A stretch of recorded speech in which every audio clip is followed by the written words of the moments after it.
are recording this session, just letting everyone know I just hit the record button.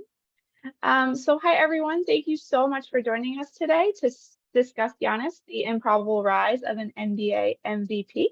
We're so excited to be joined by the book's author, Mirin, as well as Matt Dollinger, a senior editor for The Ringer, and our own Professor Kevin Blackistone, who is also a columnist for the Washington Post, and some of you may recognize from Around the Horn on ESPN. I also want to say a big thank you to our students and teachers here with us today. We have classes joining us from Wise High School, Rockville High School, and Archbishop Carroll High School. We cannot wait to hear from you. Before we kind of dive in, I'm just going to turn things over real quick to our Shirley Povich Sports Journalism Director, Mark Hyman, for a few quick words. We'll come back and I'll kick things off. Thanks, guys. Great. Thanks, Caitlin. And welcome to all of our high school students and teachers. This is the third annual Povich Center Virtual Book Club, and we're really pleased that you're with us. Giannis is the perfect book for our club because it's about basketball, but it's also about social justice and about hardships and struggles and overcoming adversity. And those are issues that we care a lot about at the Povich Center. We'll get the discussion started in a moment, but first I want to say thank you to a few people who did so much to make this year's club a success, starting with our media sponsors, The Ringer, our gold sponsor, and Anscape, a silver sponsor. With their support, we were able to put in your hands more than 200 copies of Mirin's book, and that's terrific. So we're very grateful to them. And as Caitlin mentioned, we're also grateful to your teachers for all the organizing and coordinating that they've done at your schools. At Wise, Ms. Harris and Ms. Dobbins, at Archbishop Carroll, Dr. Ward, and at Rockville, Ms. McKim. Thank you all for your help.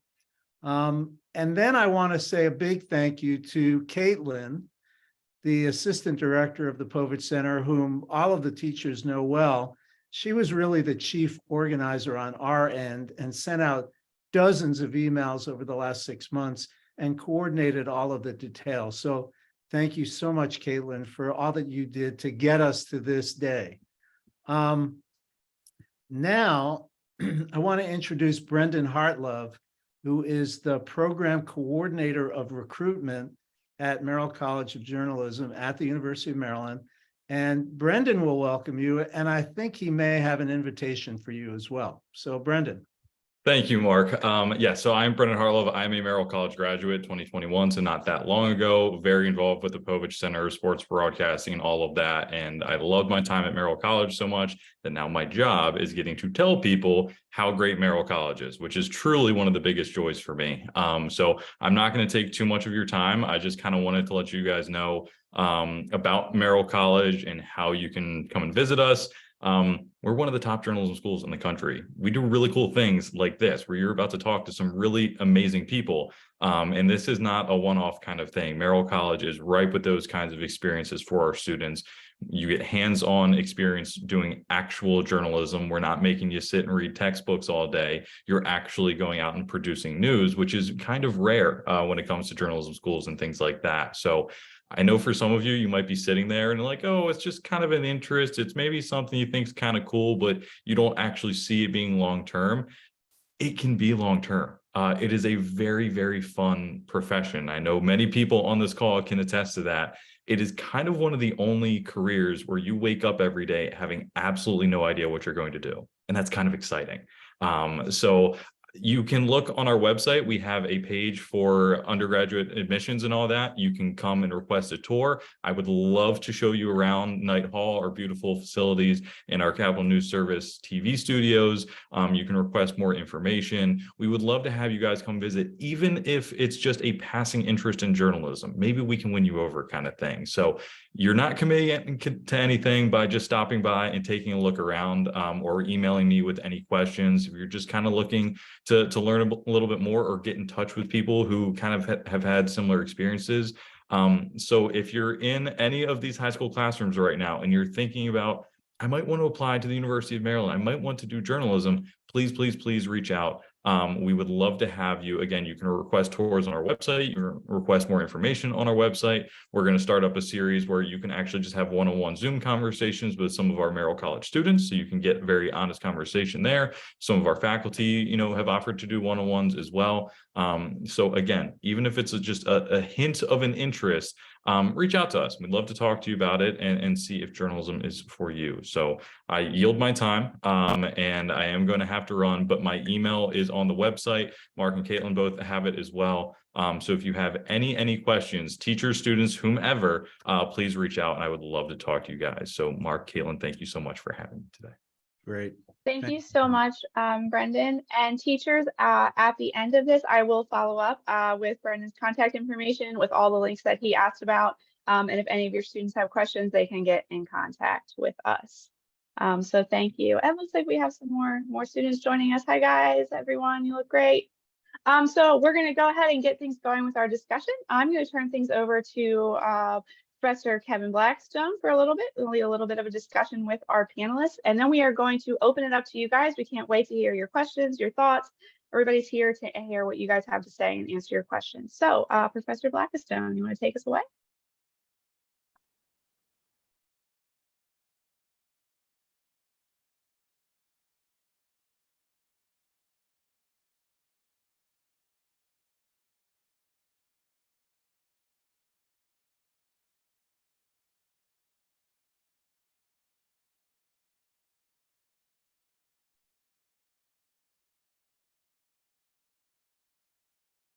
All right, it looks like he's having just a quick technical difficulty. So while he's getting in, Mirin, why don't we just start a little bit with you? Can you tell us just kind of how this idea came to you, this book, how you started at the very beginning process, and what your goal was with telling this story? Yeah, I've always wanted to write a book. I was always one of those people that went to bookstores and was like, oh my gosh, how could I ever be on those shelves? And it seemed like an impossible thing because there were so many, but I was doing this story back when I worked for Bleacher Report on Giannis's youngest brother, his fourth brother. And by surprise, Giannis happened to be there. I didn't think he was going to be there. I went to their home and he was there. And the more time I spent reporting this story on the brother, I realized it was actually revealing as much about Giannis as about the brother. And I realized you couldn't tell the story of the brother without Giannis, and you couldn't tell Giannis's story without his brothers. And so, when that piece came out, I had been in the process of trying to get a literary agent and write books. And I sent the piece to the agent and I was like, what do you think about turning this into a book? And he said it was a good idea. And, for me, the goal was just, there was such an information gap with Giannis at that point. He hadn't won his first MVP. He was this fascinating, incredible figure and people loved him. But unless you were in Milwaukee, he didn't quite have that national coverage that I felt his story deserved. And so I hope that, by telling his story, I would be able to tell a family story, be able to tell a larger story, and not just, the individual parts of his. Great. And I'm here. Good to meet you, Mirin. It's so nice to meet you. Yeah. So, and that was the first question I was going to ask. How did you get into Giannis's story? By doing an interview with his brother. But what did you know about Giannis beforehand, before you started even doing the book? It was very much the basics. Okay, the Greek freak, loves Greece, very much, represents that country all the time, and is always so passionate. I think I was drawn to how hard he played. And obviously a small market team, I always thought, like, why doesn't this guy get more coverage? And he was sort of on the verge of becoming that superstar. And so, yeah, my knowledge of him was pretty limited. And I think most people's were, now we know about the family. Now we know about all of these things. But at that point, unless you were in Milwaukee, it just didn't have, I guess, the same knowledge base as we do now.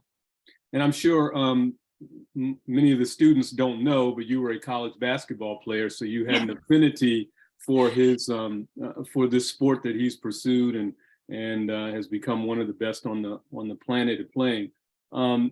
I'm sure the students also don't know all that goes into writing a book. Where did you travel? How many people did you interview, and how long did it take you to do this book?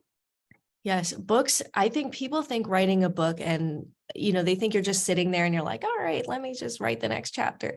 It's a grind. I interviewed 221 people, and it took a year, which is really not that long, but I only had a year because Giannis was up for free agency. And at that time, that was going to be the biggest questions in the offseason is like, will he stay with the Bucks, sign the Supermax extension, or go somewhere else? And so it had to come out in August 2021. And we had no idea, obviously, what would transpire and how he would stay with the team, but the deadline still remained the same. And it happened to be in the year of COVID. So I couldn't travel to Greece. I had to basically recreate a city, a place that I couldn't walk myself. And so it caused me to be so much more creative as a reporter and writer. And just, I always work really, really hard to try to interview as many people as I can and put it all together. But this was even more so reporting even harder than I normally would to make up for the lack of travel. But it's funny because I remember going to Milwaukee right as the world was beginning to shut down. It was my last trip, about like a week before the NBA closed its season. I was interviewing Giannis's brother in a gym, and my mom was like, make sure you get sanitizer. And I was like, we're going to find it in Milwaukee and not in Los Angeles. Like, I'm sorry, I'm a little biased. And I was like, it's fine. Like, it'll be fine. And it was obviously not fine. Well, that's quite the hurdle, not being able to travel. So this is just a lot of phone time, a lot of Zoom time, a lot of email time. Over 200 people you interviewed. How did you piece together the story? What was your methodological process in terms of organizing? I mean, this is a hefty book. It's long. Yeah. And a lot was cut too, which is funny. But and my editor, Matt, is probably like, I definitely know that's true because that's my habit. But yeah, first of all, the verification process, it's not like at that time you could Google Giannis's childhood friends, right? Like I had to find that info because, like I said, there was such a information gap. So basically all that was known at that point broadly to the average basketball fan was like, he grew up pretty poor. He sold trinkets on the street. That's it. What street? What trinkets? How'd you get the trinkets? Like all these details that, a person might be curious about, we didn't know. So I start with one coach that I do know the name of. I start with an international scout. Who coached him first? Oh, do you have that roster? Okay, let me go to that person who played point guard. Go to the point guard. Do you remember him? This guy? What about his neighbor? And you ask for photo evidence. So there's all this verification because Giannis was starting to become a star. And if somebody says, oh yeah, I knew him, I was friends with him, how do you really know? I mean, at some point you have to take a leap of faith, but it comes from a very long process of verifying with multiple people that yes, this person's memories are legit and they were legitimately on the team with him. But the organizing was really hard because it's almost two books in one. There's the story of Giannis and the story of Milwaukee. And I wanted setting to be almost like a character. So like Milwaukee was a character, Greece was a character. And where these two stories collide, that's the gut of the story. He saves this city and this franchise, and they sort of save him and his dream. So organizing these two different books was really hard, but because I thought of it as two different books, that was the organizing principle for me. And just, if you notice, each chapter is one word. That was a way for me to say, what is this chapter really about? If I could distill it to one word, I could organize all the stuff that's going to go in that chapter. That's interesting. You said that he saved the franchise and he saved that city, but I also get a sense that he saved Greece, right? Yeah. Because Greece is one of the poor countries in Western Europe.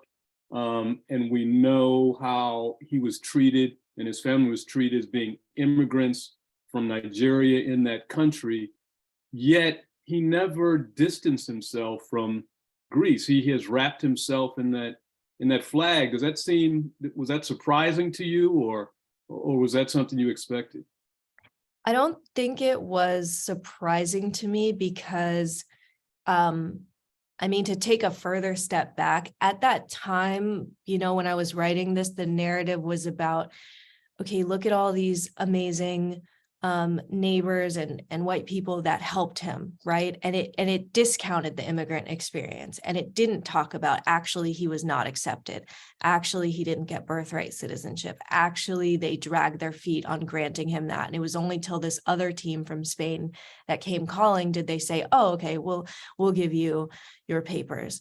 So I think first, just outlining that in itself, you have to really illustrate that climate at the time to then get into, well, how does a person survive in such a system, right? It didn't surprise me that he would wrap himself in it, because the privileges that he was able to get at the bare minimum from them was almost so conditional. And you think, well, it could go all away, right? Like he had just gotten his papers. Things were not very stable. He was moving to America. So, that's why I thought that anecdote near the beginning of the draft chapter about how like Thanasis was the one that was like, no, we have to wave the flag. And Giannis was originally like, I don't want to, these people didn't give me my papers. So you see the way he wrestles with it. But at the same time, identity is complex. He felt deeply Greek because he is Greek, because he grew up there. So on the one hand, you can't discount the experience that you have, but at the same time, you're also operating in a larger system that does not protect you, respect you, help you ascend. So he was straddling a very, very difficult position. And where do you see him in that position nowadays? Do you see his, you have the anecdote in there about his nickname, and the fact that the Milwaukee Bucks announcer was very reticent to use it, and maybe doesn't use it because he finds it to be defamatory. So how did you find that Giannis was able to, I guess, balance his blackness? Because when I see him as African, Right. with his nationality as being Greek, and having to play in this ethnic racial cauldron that we call the United States of America. Yeah. And it's really complicated, right? It's not easy to pinpoint one easy answer. He has had to be in so many different spaces, and it's very hard if you're the only Black person on an all-white Greek team, which is why I included the other experiences of other players, other Black Greek immigrant players who did not get their papers, to show like, hey, this is the experience of most people in his shoes. He got to have a different life, but that is not normal. And I think the way that he related to those people, especially in the coming years, is fascinating. And I think he's still wrestling with it. The thing that I always come back to is we have to remember he's still really young. So these questions of identity and these questions of home, what is home? Is home where my parents come from, or is home where I come from? I imagine he'll be answering those questions for a very long time. I think certainly when I was writing the book till now, I see a major difference. He acknowledges Nigeria a lot more. And I think also because people have asked him about that too. There's been some really nice articles, Washington Post as well. And I think he is grappling with that. And I think it's a both and, he is allowed to be proud of where he comes from, and he is allowed to be proud of where his parents come from, and not see these things as distinct. So how well did you get to know Giannis through this process? When was the first time you met him, and how many times did you wind up talking to him, meeting with him? Has he changed his cell phone number on you?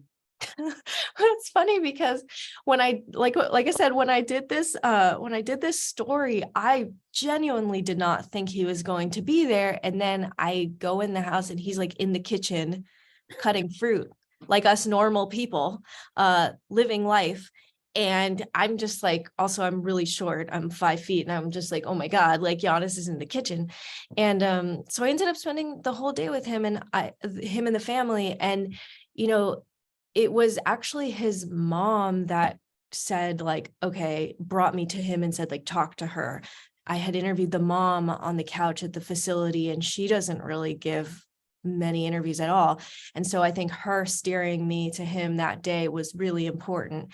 And the thing was, it was like, anytime you tried to ask him about him, he's like, no, back to my brothers, and like, usually you try to look at somebody face to face, and he was I'll never forget just how focused he was on the flight of Alex, his brother's basketball.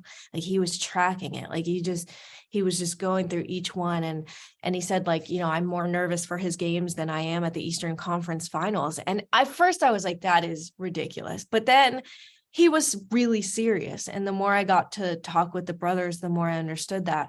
And so, like I said, COVID happened, and that, that was the last conversation, but so much of that conversation was left out of that piece.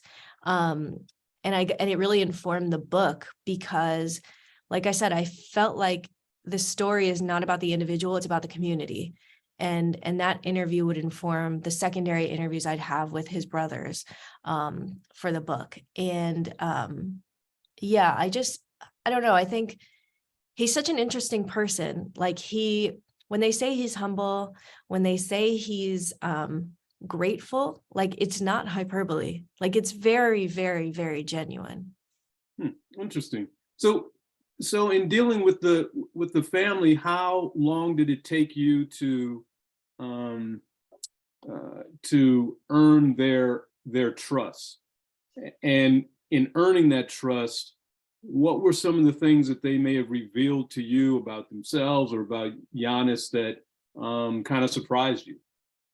Well, talking with his mom in particular, like, at first she was very guarded. And, when you're interviewing a subject, especially one that doesn't give a lot of interviews, it can be a little awkward at first. It takes time to gain trust. And I think instead of asking her about, the success of Giannis and all of those things, I wanted to know more about the foundation. And I kept asking her about the example that Charles, their father, who was late, set for them.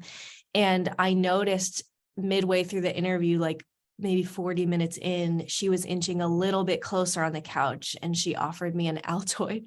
And as a journalist, it's not just an Altoid. It was definitely a moment of like, okay, she knows I'm not like a crazy, scary person coming in here. Like, I just want to understand their family more. And I think that was a really big breakthrough.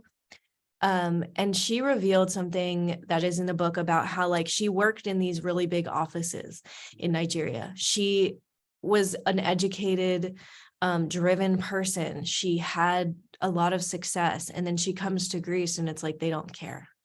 And so I thought, this is such a different narrative than the one in the media being portrayed as like, look at this fairy tale, trinkets on the street to success. And while those things are true, there's other truths too, which is like, it was really hard, and it was not fair. Interviewing Alex multiple times, the youngest brother, the first interview was about 4 hours. And midway through, I was like, we've been talking so much about masculinity and the example that Giannis set for you. But I think in order to understand Giannis's relationship to masculinity and your relationship, we need to talk about your dad. And he had died about like a year earlier, a year and a half. And him saying, yes, I am comfortable, and opening up about that, I felt like revealed so much, because that is the turning point in Giannis's life. Super heartbreaking, obviously, but I think it defines so much of how he relates to other men and young boys and his teammates. And I don't know, I just found that part really interesting. Thank you.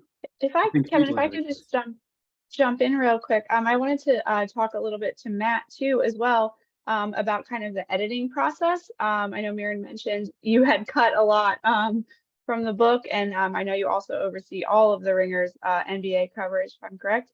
So could you just talk a little bit about editing and helping, your role in helping Mirin capture what she was looking to do here? Yeah, I started working with Mirin about 2 years ago when she joined the Ringer. She was working on the Giannis book simultaneously, which really speaks to her work ethic, being able to churn out, top level profiles while also writing a book.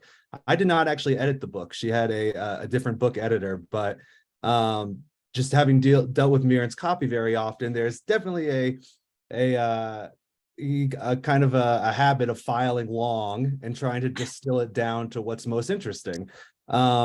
It's often pretty easy, I'll be honest, because Mirin sets you up for success. Mirin will write 5,000 words, and there'll be a lot of interesting themes and quotes and things discussed, and I'll just ask from an earnest standpoint, hey, what about this? Or is there more on this? Or, hey, did you ever think that his on the court and off the court experiences might be connected or something like that? And Mirin is fantastic with feedback in terms of, delivering what the reader really wants and kind of working with an editor, and also, just being open to another set of eyes too. I mean, I want to go back to something Mirin said earlier, just to really highlight how incredible her reporting is that, and she might not love that I'm saying this, but ultimately it's coming off as a good thing, is that Giannis didn't really help her out with this book.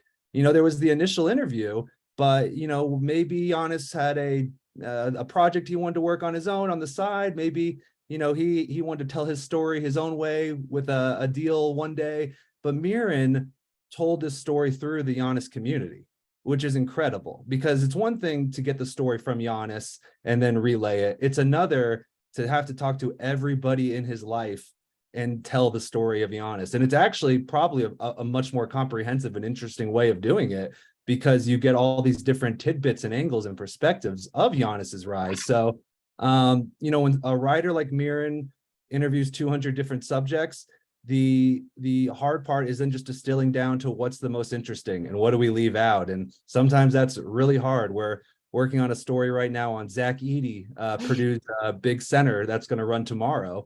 And it's tough losing things. I know it's tough when you work so hard on a story to leave anything on the cutting room floor, but ultimately you just really want to highlight what's the most captivating element of this person's story. And she really did a great job with that on Giannis. Well, as we like to say in my class, or I like to tell students in my class, if you're going to do a profile of someone, the last person you really want to talk to is the person you're profiling, right? You want to talk to everybody around them, because that creates the image, the profile of the actual subject. And you certainly did that. You certainly did that in your book. Did you have any, you must have had some knockdown, drag out fights over what gets in the book and what doesn't get in the book with editors. How did that go? You know what? I am really not wedded to certain things. Like sometimes Matt's like, sure. No, but really, like sometimes I really am, and like we'll talk about it, but like book editing is so different. Matt and I, we're in this, what I feel, we're in a canoe and we're just going along, and we are close as ever. And we both look at the story 80 times before it comes out. We're like, should this go in?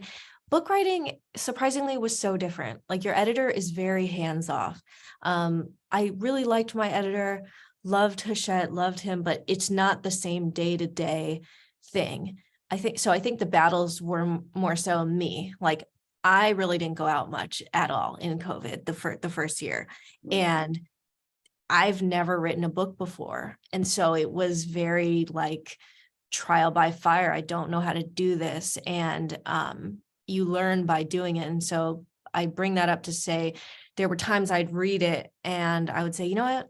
We don't really need this. Like we're already pushing 120,000 words. And so I had to learn how to do what Matt does so well, which, like you said, is very hard for me because I just want all the anecdotes. Like I know there are people that are better writers than me, but I just love the reporting part. That's what's fun for me. And so when I get all these tidbits, I want them in there. But I'll be honest, like a lot of the things that were cut were things that I just couldn't verify. It's very hard working in another language. A lot of the people I spoke to, English was their second language, if at all. I worked with a lot of translators. And some of the things were just like, you know what? I can't confirm that. It seems very, very flagrant, very intense, and I don't have two witnesses. You know what? I'm just not going to put that. So that actually helped eliminate a lot of things. Oh, that's interesting. So you're probably working with the Greek language, Yeah. Spanish, Yes. Yeah. English, obviously. Right. Giannis is Yoruba, or Yeah. he's Yoruba, so you're Yeah. speaking. So the adult woman in my household is Yoruba. What other languages? Anything else? No, you got them all. And I was just thinking it isn't even just with the interview process, which is also even more difficult over Zoom. You're doing the question, the person, it's like a 3-person Zoom, so that's hard. But the secondary articles, because the cool thing about books is because it's such a comprehensive research project, it's not just your 221 people you're interviewing, it's all the articles. So it's like, well, how do you find archived Spanish articles about Giannis? How do you translate a Spanish article? How do you find Greek? When I found this like Greek Vogue story of Giannis's mother, I mean, I almost like, I can't even describe the elation in this apartment. I was just like, Vogue and in Greek, it was like a godsend. But again, it's these little glimmers of joy where it's like, all right, you're working on this thing for so long, you can't see the end of the road, and you get an article like that, and it's awesome. Yeah, and you're at the ground floor for this. I mean, no one had written about Giannis to this extent. So you didn't have other text to consult. Right. So everything you're pulling together is original research via interviews, and then whatever newspaper, magazine articles that you could find. So now that you've completed this book, what do you hope that people will take from it? What was your favorite part of it? I think this is great. We'll let Mirin answer here and then segue into some of the student questions. Yeah, my favorite part of it was that growing up, he actually had a very strong sense of Nigerian identity. And that was not discussed or talked about also. And I think that is a critical part of the story that is missing from a lot of what I'm seeing, because it's not just grappling with it as an adult. It's like, this was actually very much in him for a very long time. And I think that was really important. I'm such a history nerd. I'd never heard of Golden Dawn. And I actually, as awful as like they are, I actually really found the reporting of that time period fascinating. Because of course, like it's a basketball book, but it's kind of a history book. So I actually really enjoyed that reporting. And you may want to remind our readers what the Golden Dawn era in Greece was. Yeah, the Golden Dawn essentially is neo-Nazis that would go through minority neighborhoods, and they would actually murder people. They were hunting for people like Giannis and his family. And again, it's so went against this fairy tale that I was hearing about in the news. And Kostas, the middle brother, said to me, we had to be cognizant of this when we left our house. So learning about this threat, which would literally be tried as a criminal organization, and a lot of the prominent members that scoured his neighborhood when he was a child are now in jail, that's part of the upbringing. It's not all of it, but it's part of it. And so I think, that is just as important to talk about as, Giannis learning how to dunk. Yeah. Well, I'm so glad that you really demystified Giannis's narrative in this country, and I hope a lot of other people get to read this book. And I'll turn it over to Caitlin to turn it over to the class. Yes, thank you very much, Professor Blackistone. Okay, I'd like to get to your questions. So I know we have Rockville and Archbishop kind of on 1 or 2 screens here, and then the Y students are in. So Dr. Ward, I'm going to come to you for the first question if you have a student ready. And then Y students, if you want to go ahead and raise your hand using the little function here, that'll let me know you're ready, and I will be able to come to you. So Dr. Ward, you have a question for us?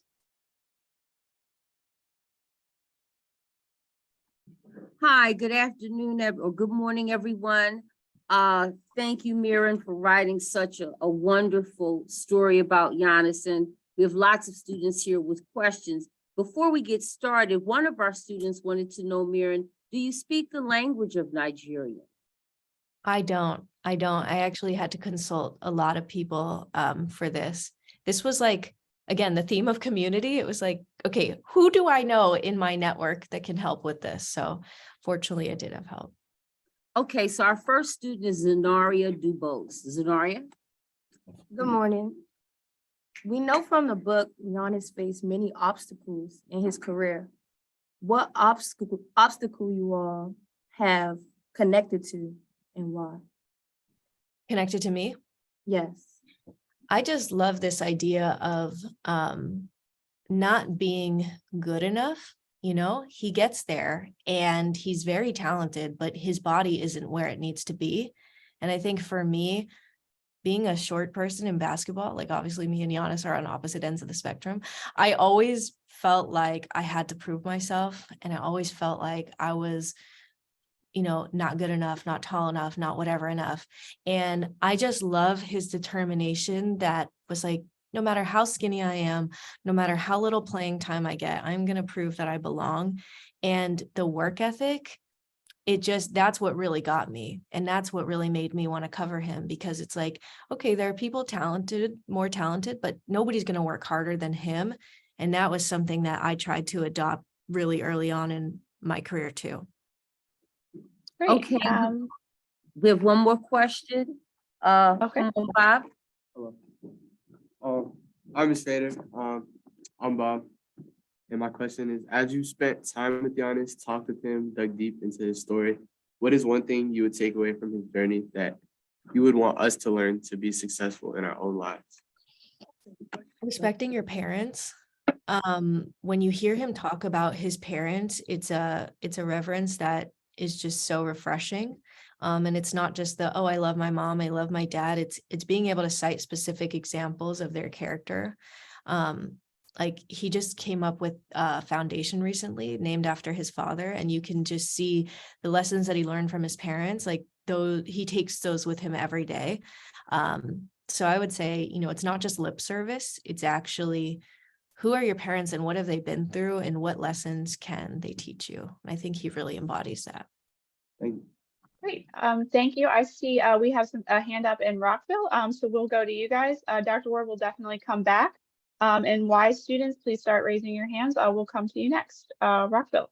All right, go ahead, Evan. Hi, can you hear me? Yes, I can. Okay, so my question, there were certain parts of the book when I was reading that kind of shocked me. Like when Giannis was like scrutinized by the people of Greece. So I was wondering, when you were covering the story, were there certain parts that really surprised you? Yeah, I think it's a good question. I think I knew that there was racism there because there's so many European countries, similar things, and just knowing the background of a lot of immigrants living in European countries and how they are treated. So that did not surprise me, but how flagrant it was to somebody that literally won a championship for them, an MVP. Because he went almost, in my opinion, a little over the top with, I love Greece. And so for them to call him those horrible things that I put at the end of the book, it did shock me. But again, it did and it didn't, because look at all the other stories of the Black Greek migrants that came up with Giannis that were not able to ascend. And whether Giannis makes it in Milwaukee as one of the greatest players to ever play, many people, not all, many people in Greece will just still see him exactly as they see these other players, and they will treat him accordingly. So no, success does not shield you from racism. Prestige back to your home country does not shield you from any of that. And that's why it was important to include. And kind of like Matt said, it's not a sanitized version of this. People are very proud of him there. They love him. And people there are also very racist as well. And they don't, it's a both and thing. Thank you. Aiden Anderson, you have a question?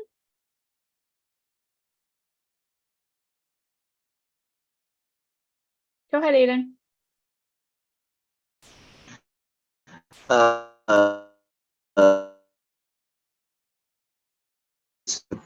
Question. Your mic doesn't appear to be working. So For- we'll come back to Aiden. James E, do you have a question? All right, Aiden, I'll come right back. James. Yes, good morning. My name is James. I am a senior at Dr. Henry Wise Junior High School. In the book, you stated that he had dealings with racism and discrimination. I wanted to know if he had like a coping mechanism towards that. That's a good question. I think the coping mechanism was his brothers because they too experienced exactly what he did, but it was also just spending as much time as he could on the court. It's not like being on the court shielded him from that, obviously, because, you know, he'd play in games and people would say the same things. But I think at least when he was with his brothers, it was an alternative view of that. Sometimes the coping mechanism is just surviving. And I think that was really so evident. And the other thing was that I really wanted to show in this book is that for every horrible incident that he had, as far as, you know, racism and everything else, he also experienced so much joy with his brothers and his family. And so I really do think like that scene with him when they're selling stuff on the beach and they're just in the water. I feel like that you could call it coping or whatever, but is pure authentic joy. And I think that they were always a refuge from how everyone else might have seen them. Thank you. Aiden, come back. Is your mic back on?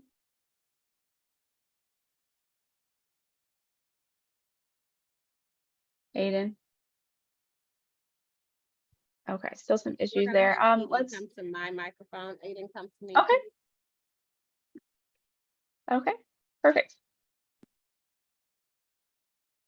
Hello. Hi, Aiden. Go ahead. Thank you. I was going to ask a question for you as the author. If you were to rewrite the book again, would you like ask different questions or ask the questions for people in a different order? Like, what would you do different to make it a smoother process or to make it go quicker?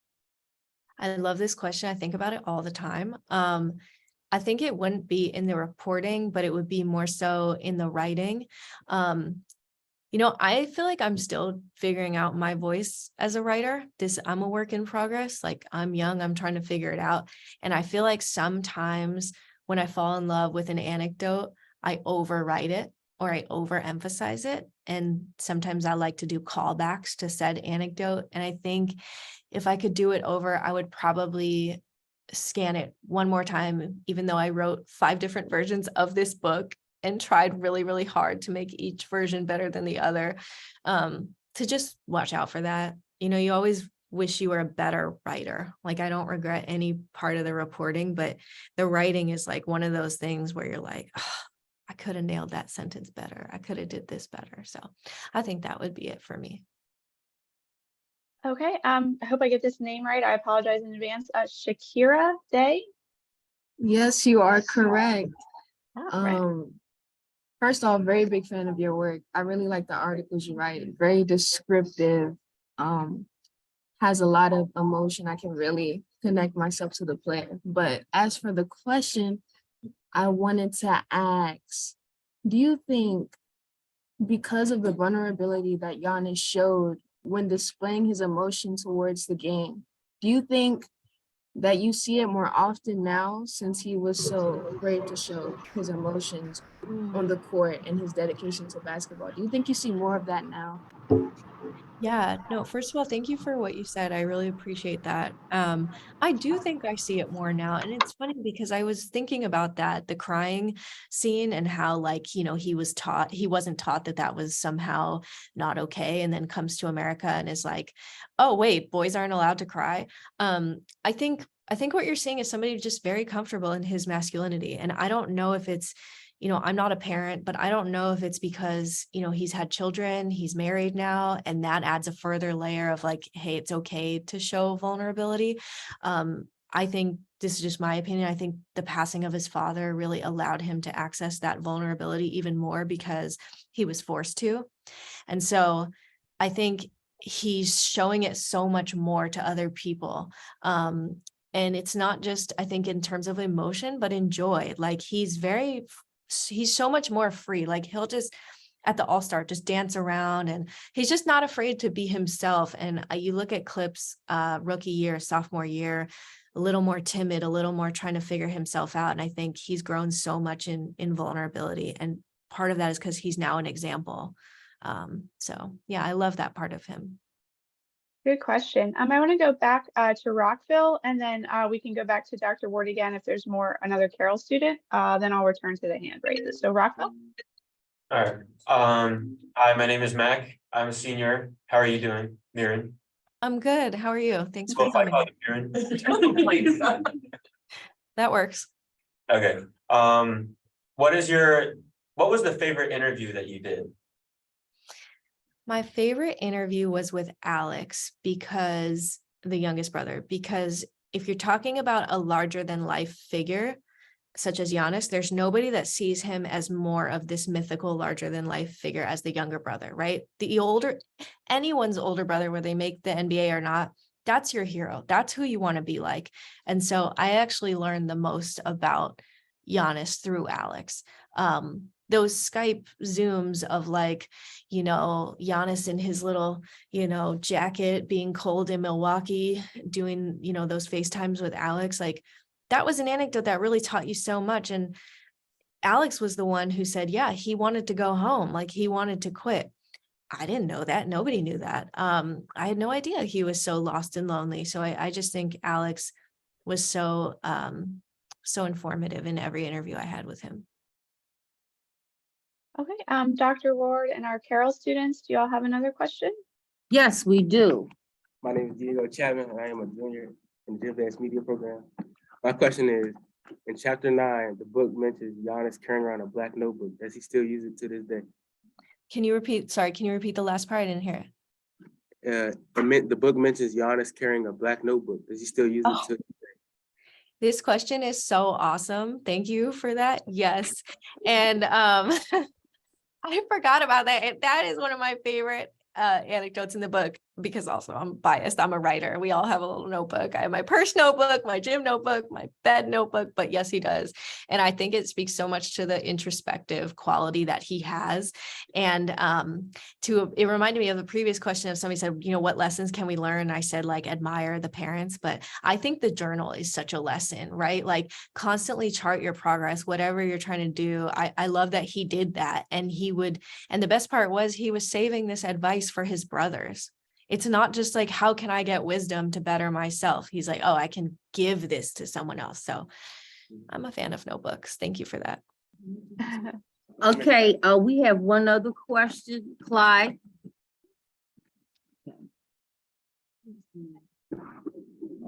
Hello, I'm Clyde Watts.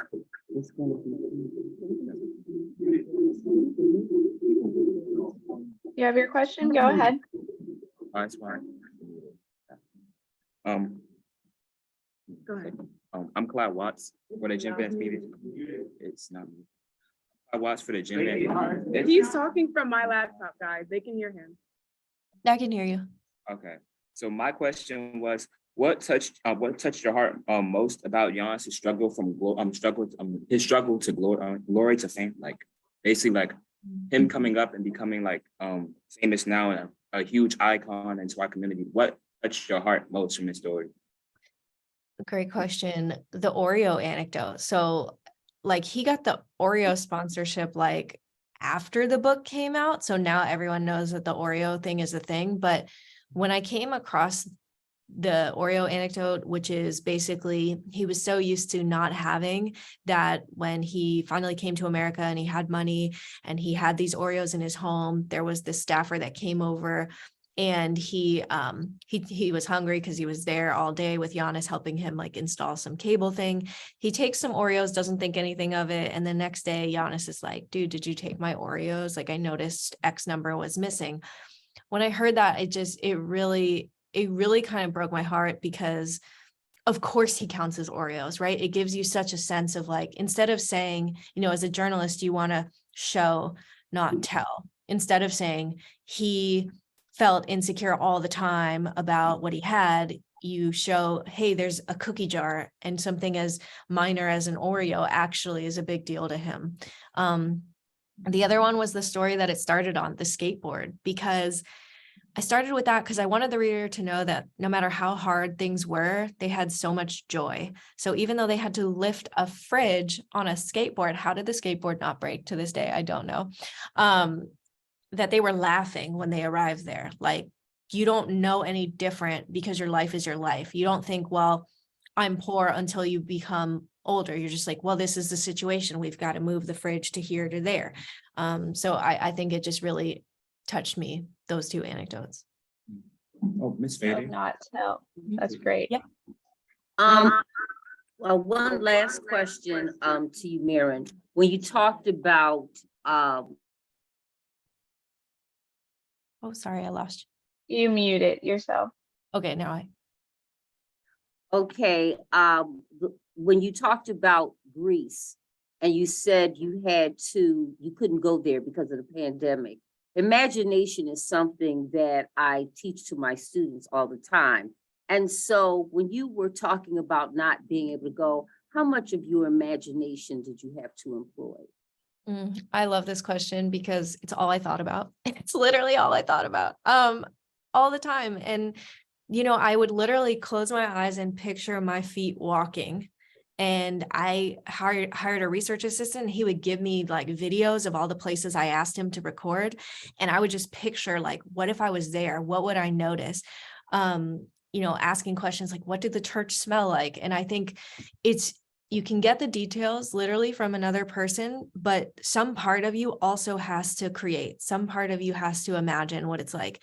And yes, you want to be accurate, all of that. It's a work of journalism, but that's why I love this work. You know, it's called creative nonfiction because the creative has to come in. It can't just be a dry, like the church was blue and blah, blah, blah, blah, blah. Like there has to be some part of you that loves language, that tries to think what it could be like. I would say, 80 to 90% of journalism is imagining and recreating scenes that you weren't there, right? Like you're profiling somebody. I was not there for the first 20 years of this person's life. So the whole thing is imagination. Yes, like I said, it's based on reporting, facts, accuracy, all of that. But imagination is so much a part of it because what you're really doing is putting yourself in their shoes and trying to say, what is it like to be this person? What is it like to grow up how they grew up? What is it like to see what they see? And it's like you're trying to bring their pair of eyes to the reader. Okay, thank you. I want to go to Audrea, I think it is, and then we'll go back to Rockville. Audrea?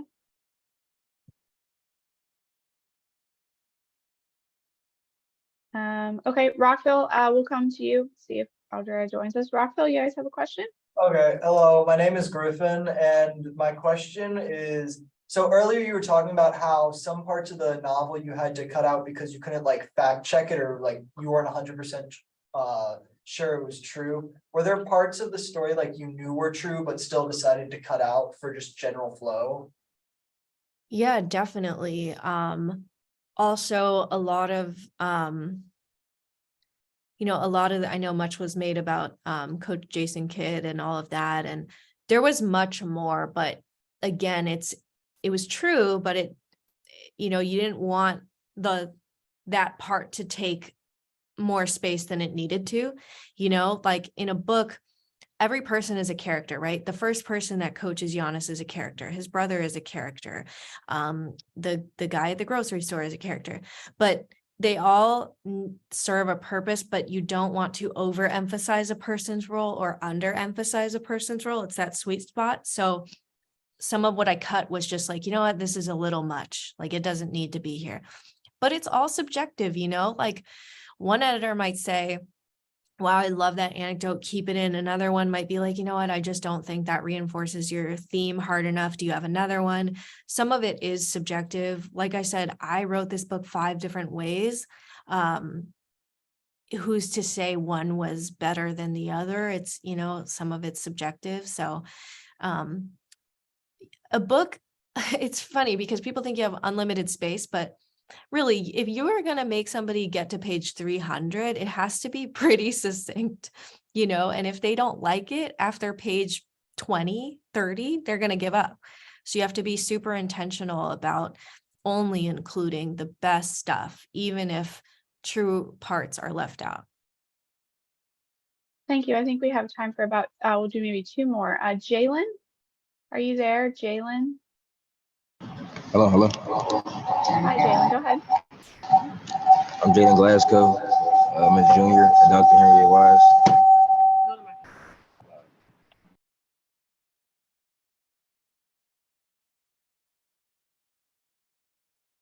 Have to unmute there on the stop. Yeah, there you go.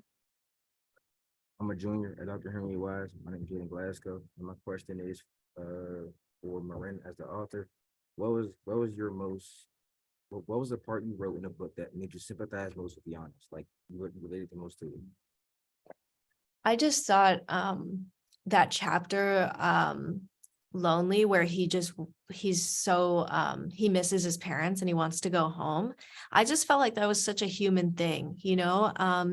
People think of NBA players, especially when they sign $1 million contract, as life is great, it's all good, like everything is fine. But when he's like on that couch with his friend and he's saying to Ross Geiger, the friend, like, hey, I'm kind of lonely, like, do you mind staying?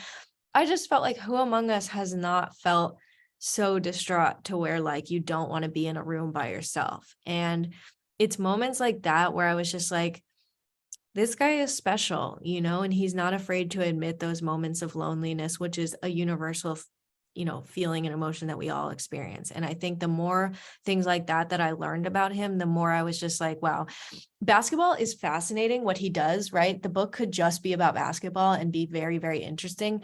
But I think it's all these other things about him that just made me respect him so much as a person, which is what I want to do with my work, is like, how can I capture that human?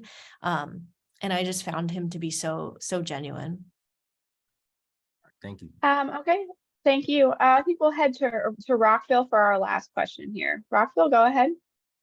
Hello, my name is Dina. My question is, what sparked you in your life to do journalism in the first place? And what advice would you have for people that are trying to pursue the pathway as well? Great question. Yeah, so like I mentioned, I was a basketball player and I really wanted to go to the WNBA, like who didn't at that point? And I worked my whole life for this dream that did not happen. I injured literally everything you could imagine. And it was really devastating to watch, you know, this thing that I love disappear. But I had always, speaking of, you know, a previous question about the notebook, I had always written in my journal since I was in 5th grade, and every day without fail, like I would feel lost if I didn't write in it. And when basketball was ending, I played my first year in college. When it was ending, I took this class called Women Writers, and it changed my whole life. We read Toni Morrison, changed my whole life, read her entire catalog. I was obsessed with her language, writing, and but I was also really deeply sad about not having basketball in my life anymore. And I was like, well, how do I combine basketball and writing? And I was like, oh, journalism. But of course, nobody wants to hire you like as a college sophomore just because you have this grand epiphany of how you're going to change your life. So I had to just practice my writing, reading, pitch stories. And that's how I started. And the best advice I would give is that, I guess 2 things. People, you know, when I said I want to be a long form features writer, people were not clamoring to be like, yes, that's a great idea in the year of, you know, 2011 or 12, but I loved it. And so I went after it. And so the thing for me is when students reach out and they tell me, oh, I spoke with, you know, this writer at this publication and they discouraged me from going into the field. It makes me so upset. I can't think of a more rewarding career. And so I always want to encourage you to pursue your passion in this, even if people say, oh, writing doesn't have a place anymore, journalism doesn't have a place anymore. It's just not true. It's just not true. The Ringer didn't exist when I was in college. Bleacher Report, where I previously wrote for, was not what it was when I was in college. So The Athletic didn't exist when I was in college. So there's all these exciting new things that are popping up. And so as far as the craft, read fiction. I would say most of what I read has nothing to do with sports. And it's not nonfiction. It's all fiction. Like, I'm a book nerd. I just highly encourage you to go to a bookstore and read whatever interests you. It does not matter what it is. All that matters is that you read And the other thing is like, make the extra call. That's the best advice I got from my mentor. You know, he was like, there are going to be people that are smarter than you, better writers than you, better reporters than you, but they're not going to work harder than you because you can always control your effort. It's like being a basketball player, right? They say you can always control your defense, how hard you play. That is very much how I feel with journalism. You'll distinguish yourself by being relentless about getting that anecdote.